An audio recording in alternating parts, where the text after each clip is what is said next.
આપ સર્વોને હેતપૂર્વક જય શ્રી સ્વામિનારાયણ। આજની સત્સંગ કથા વાર્તા નિજ મંદિર સાવરકુંડલા પવિત્ર ધનુર્માસ વિશેષ। આજની સત્સંગ કથા વાર્તામાં આપણે ચરિત્ર કથા અંતર્ગત ગામ ગઢપુરની પ્રસંગ વાર્તા સાંભળશું। એકવાર શ્રીજી મહારાજ ગઢપુરમાં અક્ષર ઓરડીએ બિરાજતા હતા। તે વખતે ગામમાંથી હરિભક્ત તેજો ઠક્કર આવ્યા।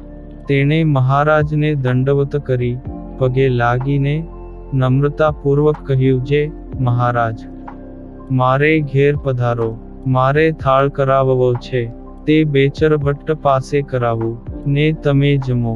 ત્યારે મહારાજ કહે, થાળમાં બાજરાનો રોટલો ને દાળ કરાવજો, તે અમે જમવા આવશું। પછી તેજા ઠક્કરે ઘેર જઈ વિપ્ર બેચર ભટ્ટ તથા લખીરામ શાસ્ત્રી પાસે રસોઈ કરાવી। તેમાં લાડુ, દાળ, ભાત અને શાક કરાવ્યું અને થાળ તૈયાર થતા તેજા ઠક્કર મહારાજને જમવા બોલાવવા ગયા ને કહ્યું, મહારાજ, જમવા પધારો। પછી મહારાજ ભગુજી તથા રતનજી એ બે પાર્ષદોને સાથે લઈ જમવા પધાર્યા। ત્યાં નાહીને પીતાંબર પહેરી બાજોઠ ઉપર જમવા બેઠા। ત્યારે બેચર ભટ્ટે થાળ પીરસી મહારાજની પાસે મૂક્યો। ત્યારે મહારાજ કહે, તેજા ઠક્કર, આ તમે શું ખર્ચ કર્યું? ત્યારે તેણે કહ્યું કે, મહારાજ, આ ગરીબ સેવકની આટલી સેવા અંગીકાર કરીને જમો। તે વખતે લખીરામ શાસ્ત્રીએ આવીને કહ્યું, જે મહારાજ, આ હરિભક્ત બહુ સારા છે, માટે જમ્યું જોશે। પછી મહારાજ હસતા થકા જમવા માંડ્યા ને જમતા જમતા જળપાન કરતા જાય ને પેટ ઉપર હાથ ફેરવતા જાય ને કહે, જે લખીરામ દેરાસરી, લાડુ બહુ સારા થયા છે।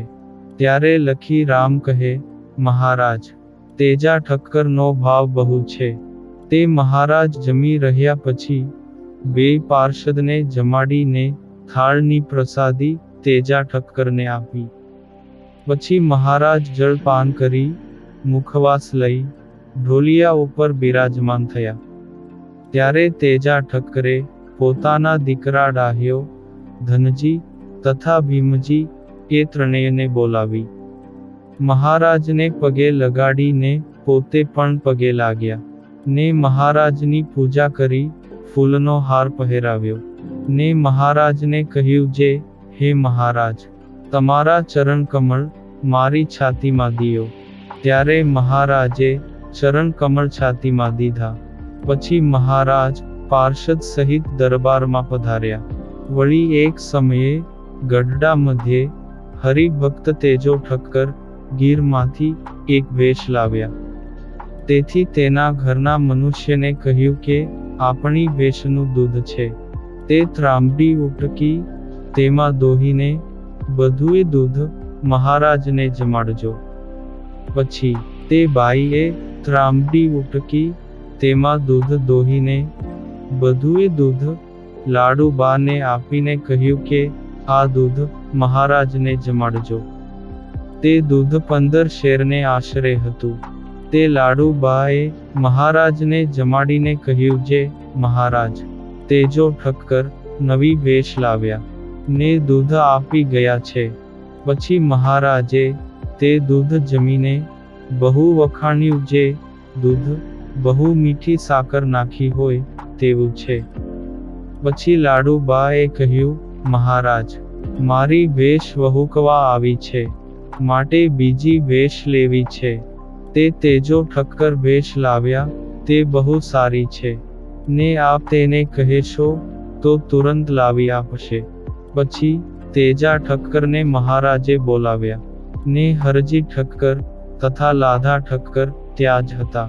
ત્યારે મહારાજે તેજા ઠક્કરને કહ્યું, જે તમારી ભેંસનું દૂધ અમે જમ્યા, તે દૂધ બહુ મીઠું હતું ને લાડુબાને એવી ભેંસ જોઈએ છે, માટે તેવી ભેંસ અમને લાવી આપો। ત્યારે તેજો ઠક્કર કહે, મહારાજ, મારી ભેંસને તમે જ રાખો. ત્યારે મહારાજ કહે, તમારા છોકરાને વાસ્તે તમે લાવ્યા તે લેવાય નહીં. ત્યારે તેજો ઠક્કર કહે, મહારાજ, હું તો બીજી લાવીશ. અમે વેપારી તો લઈએ ખરા, ને વળી વેચીએ પણ ખરા. પછી હરજી ઠક્કર, લાધા ઠક્કર તથા પાળાઓ સાથે મહારાજ તે ભેંસ જોવા માટે તેજા ઠક્કરને ઘેર પધાર્યા.